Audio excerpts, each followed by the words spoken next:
আল্লাহর কাছে সবথেকে প্রিয় বান্দা কে আমরা অনেকেই জানি না। আল্লাহর কাছে সবথেকে প্রিয় ব্যক্তি ওই ব্যক্তি আহাব্বুন নাসি ইলাল্লাহি আনফাউহুম লিন্নাস, যে ব্যক্তি মানুষের উপকারে আসে, মানুষের উপকার করে, কিন্তু আমরা সবসময় মানুষের ক্ষতি করার চেষ্টা করি। এটা করব না।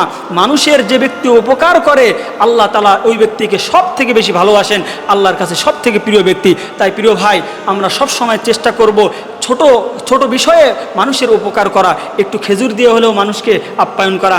মানুষ বিপদে পড়েছে, আমার কাছে এসেছে, তাহলে আমার দায়িত্ব হচ্ছে যে যদি আমি বড় ধরনের সাহায্য না করতে পারি তার জন্য দোয়া করে দেওয়া, সামর্থ্য অনুযায়ী মানুষ যখন বিপদে পড়ে তাকে সাহায্য সহযোগিতা করা, বিপদে মানুষকে ধৈর্য ধারণ করার সেই পরামর্শ দেওয়া।